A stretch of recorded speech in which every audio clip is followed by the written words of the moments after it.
शाम के बज चुके थे 5 और हमें निकलना था गोवा के लिए। तो यहाँ पर हम कोटा रेलवे स्टेशन पर पहुँच चुके थे, क्योंकि यहाँ से ही हमने टिकट बुक करवाई थी अपनी।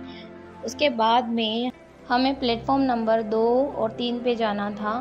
तो एक्सीलेटर से चढ़ते हुए प्लेटफॉर्म नंबर 2 और 3 पर हम लोग पहुँच गए और यहाँ पर इंतज़ार हो रहा है उस ट्रेन का जिससे हम गोवा जाने वाले थे। ट्रेन को आने में थोड़ा समय बाकी था, तो इस बीच में हमने हमारे सफ़र की कुछ यादें इकट्ठे करी, थोड़ी सेल्फ़ी वगैरह ली और वीडियो वगैरह बनाई। तो इन वीडियो को मैं आपको यूट्यूब पर ज़रूर अपलोड करूँगी, आप ज़रूर इसे देखिएगा। उसके बाद में हमारे यहाँ पर ये ट्रेन आ जाती है और ये भैया यहीं से ट्रेन में चढ़ रहे हैं और अगर इस बीच में कोई ट्रेन वगैरह आ जाती है तो हादसा हो ही सकता है। चलो कोई बात नहीं। उसके बाद में जो हम घर से खाना लेके आए थे वो हम लोगों ने सबने खाया। फिर यहाँ से ही हमारी ट्रेन चल दी है गोवा की तरफ। तो ये था यहाँ का नज़ारा। उसके बाद में ये अंकल जी थे जो मतलब काफ़ी एज के थे, पर फिर भी ये अच्छी तरीके से एक स्मार्टफ़ोन को चला रहे थे, तो काफ़ी अनुभव था। बाकी यहाँ पर हम सब लोग मस्ती कर रहे थे, क्योंकि जो सफ़र होता है ना वो ऐसे ही नहीं निकलता है। उसके बाद में यहाँ पर मैं रात के 11 बजे सभी लोगों को देख रही थी, भाई कौन-कौन सोया है, कौन-कौन नहीं। तो हम लोगों को तो नींद आ ही नहीं रही थी, तो मैंने सोचा पूरे डिब्बे में घूम के आते हैं, तो मैं पूरे डिब्बे में घूम के आई। उसके बाद में वापस थोड़ी बहुत देर हम लोगों ने गपशप की, तो हमें बज चुके थे रात के 1। उसके बाद में हम भी थोड़ा रेस्ट करने के लिए अपनी-अपनी सीट पर चले गए और यहाँ पर सब लोगों को गुड नाइट किया। उसके बाद हम सुबह मॉर्निंग में 7 एएम पर उठे। उठने के बाद में हम लोगों ने यहाँ पर अपना मुँह वगैरह धोया। सुबह-सुबह का ये था नज़ारा, जहाँ पर सूर्य की जो रोशनी है वो बिल्कुल मेरे फेस पर थी, तो बिल्कुल एनर्जेटिक लग रहा था। उसके बाद में यहाँ पर जो रेलवे स्टेशन था, इसका मुझे नाम पता नहीं है, पर उन लोगों जो अंकल जी हमारे साथ थे उनको पनवेल स्टेशन पर उतरना था। तो थोड़ी देर बाद में यहाँ पर जो स्टेशन आने वाला है वो पनवेल स्टेशन है। पनवेल स्टेशन पर हम 7:45 या 7:50 के अराउंड मॉर्निंग में पहुँच चुके थे हम। उसके बाद यहाँ उतरने के बाद हम सभी ने यहाँ पर ब्रश वगैरह किया, अच्छी तरीके से मुंह को वॉश किया और कुछ चाय नाश्ता भी किया, क्योंकि सुबह से हमने कुछ भी नहीं खाया था। फिर यहाँ का जो ये वड़ा पाव है, तो वो वड़ा पाव हमने खाया, टेस्ट किया। पहली बार मैंने जो वड़ा पाव था वो खाया था। टेस्ट ज़्यादा अच्छा भी नहीं था, ज़्यादा बुरा भी नहीं था। हाँ, ये था कि आप पेट भर सकते हो। बाकी बिल्कुल मुझे तो मज़ा नहीं आया, पर हाँ, यहाँ के लोगों को यही पसंद है, तो इनके लिए बेटर है। फिर यहाँ से पनवेल स्टेशन से आगे के लिए गाड़ी रवाना हो गई थी और हम भी यहाँ पर गाड़ी के अंदर क्या ही कर सकते हैं, मज़े ही ले सकते हैं, तो थोड़े बहुत इंजॉय कर ही रहे थे। उसके बाद में यहाँ पर ये जो दीदी है मेरी, वो अपने बालों को संवार रही है, क्योंकि बालों की हालत जो थी वो बिल्कुल ख़राब हो चुकी थी, क्योंकि पूरे सिर के अंदर डस्ट ही डस्ट हो चुकी थी। उसके बाद में यहाँ पर मैंने कटलेट लिया और उसको खाया, क्योंकि भूख बहुत ज़ोर की लग रही थी। तो कटलेट से तो पेट तो भरेगा नहीं, लेकिन फिर भी क्या ही कर सकते हैं, ट्रेन के अंदर जो मिलेगा वही खाना पड़ेगा। और उसके बाद में यहाँ पर जितने भी घर बने हुए थे वो सारे झोपड़ी स्टाइल में थे। उसके बाद में फिर वापस से थोड़ी भूख लगी जाती है, तो हमने पोहे का नाश्ता किया। यहाँ पर पोहे की जो प्लेट थी वो 50 रुपीज़ की थी। इतने में तो ना 5 जनों का नाश्ता हो जाता है, लेकिन ट्रेन में क्या ही कर सकते हैं, जितना महंगा मिलेगा वो भी खाना पड़ेगा। और ये था यहाँ का नज़ारा। जो व्यूज़ जो ट्रेन के अंदर जो दिखता है ना, नदी नाले तालाबों का, वो अलग ही होता है। और फिर थोड़ी देर बाद में यहाँ पर ट्रेन के अंदर ये भाई जो है वो ज्वेलरी बेचने के लिए आ जाता है। यहाँ पर ये क्या करते हैं कि ना डिब्बा रख के चले जाते हैं, और फिर ना लड़कियां तो आपको पता है ही सही एक्साइटेड होती है ज्वेलरी वगैरह को देखने के लिए। तो यहाँ पर ये मेरी दीदी भी देखने लग गई, और फिर यहाँ पर ये जो खिलौने वाला भाई आ जाता है, और ये भैया भी इसने पता नहीं गले में पहनने के लिए कुछ ऐसे पंछी टाइप स्टाइल का एक लॉकेट लिया। फिर उसके थोड़ी देर बाद में नाइट हो जाती है। अरे नाइट नहीं हुई है, यहाँ पर जो चट्टानों को तोड़ तोड़ के स्टेशन बनाया गया है, तो वो आने की वजह से थोड़ा ऐसा हो जाता है नाइट की जैसा। उसके बाद में फिर हम लोगों ने खाना खाया। यहाँ पर खाना खाने के बाद में ये वापस से वही नज़ारा है जो मैंने आपको आगे दिखाया था। तो यहाँ पर भी मैंने अपना थोड़ा सा कवरेज ले लिया, क्योंकि ये जो पल है ना वो दोबारा नहीं आने वाले हैं, इसलिए जब भी जीना है आज में जियो, कल में क्या रखा है।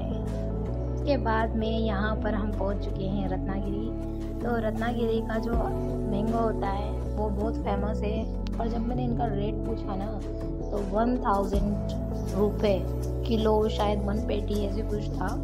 उसके बाद में यहाँ पर जो ये इतने अच्छे पत्थर थे जो समुद्र से लाए हुए थे, और इनका जो शिवलिंग बनाया जा रहा था।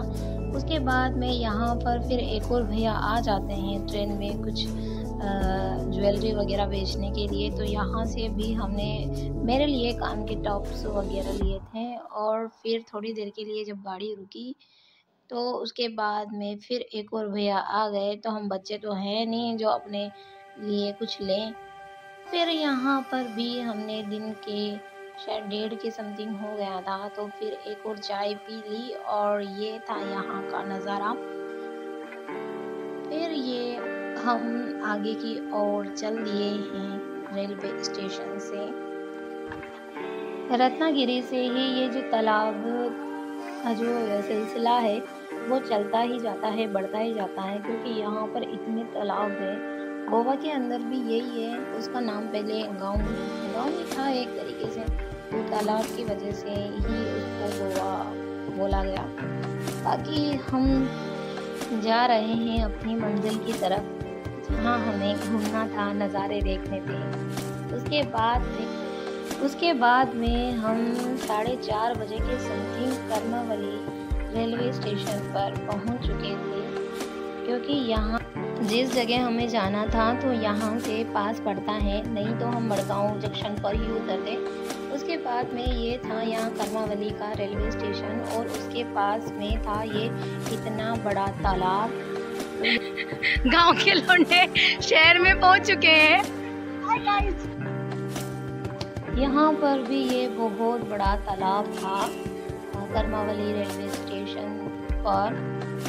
यहाँ से होते हुए हम बाहर की तरफ चल दिए, और ये था यहाँ का रेलवे स्टेशन। बहुत ही अलग डिज़ाइन में था, जो स्टेशन हमारी तरफ होता है वैसा नहीं था बिल्कुल। उसके बाद में यहाँ से होते हुए हम बाहर की तरफ आ गए, और ये था यहाँ का पार्किंग एरिया, जहाँ पर आप गाड़ी पार्किंग कर सकते हो। उसके बाद में ये एक नौटंकी वाली जा रही थी, तो मैंने उसका भी कवरेज ले लिया। उसके बाद में हम बहुत बुरी तरीके से थक चुके थे, और यहाँ पर इंतज़ार कर रहे थे कार का। तो यहाँ पर हम लोगों ने बहुत देर तक इंतज़ार किया। उसके बाद में फाइनली थोड़ी देर बाद में कार आ गई, और उसमें बैठकर हम लोग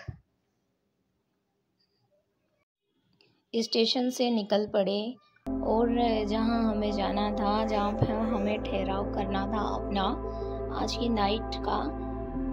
उसके बाद में ये यहाँ का गोवा का जो मेन गोवा था उसके नज़ारे हैं, कौन कौन सी ज़्यादा मैं यहाँ पर जानती नहीं हूँ, लेकिन मुझे जो भी अच्छा लगा उसका कवरेज मैंने यहाँ पर लिया। अच्छा ही था सारी, मतलब एक तरीके से हाई स्टैंडर्ड सिटी कह सकते हो इसको, क्योंकि यहाँ पर जो टैक्सी का जो किराया है ना वो भी बहुत महंगा है भाई।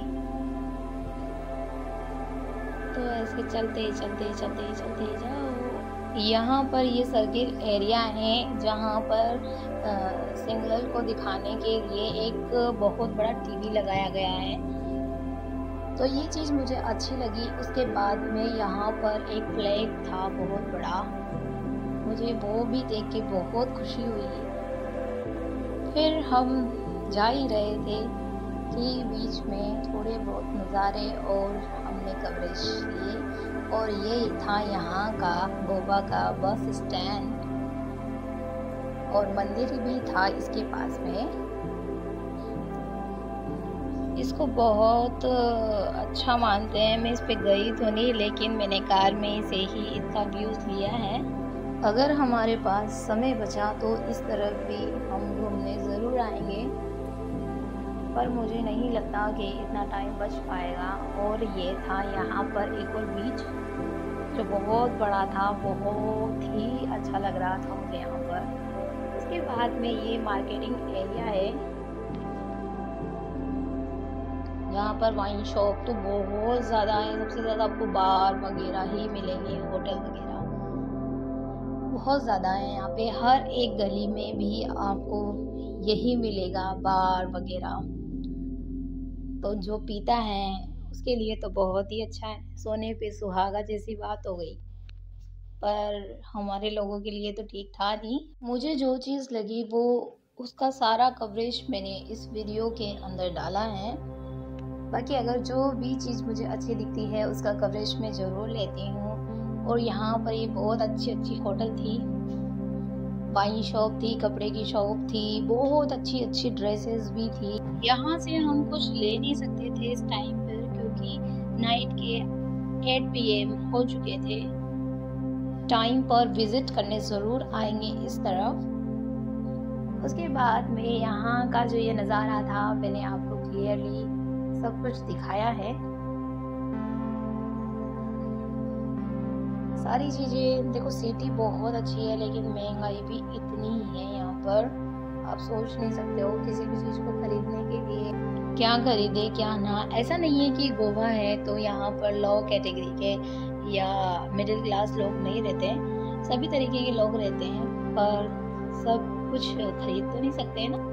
इसी के बीच हम पहुँच चुके थे फ्लाइट में। उसके बाद में हम लोग ने नहाए सबसे पहले तो, क्योंकि बहुत ज़्यादा गंदे हो चुके थे, इसकी वजह से कुछ समझ नहीं आ रहा था क्या करें। और ट्रेन में भी इतना पोल्यूशन हो चुका था माइंड का। फिर यहाँ नहाए धोने करने के बाद में ये मेरी दीदी तो मस्त मौला होके डांस वांस कर ली। उसके बाद में हम लोगों ने यहाँ पर खाना वाना खाया और खीर वीर खाई। उसके बाद में यहाँ पर हम चले गए हैं सोने के लिए।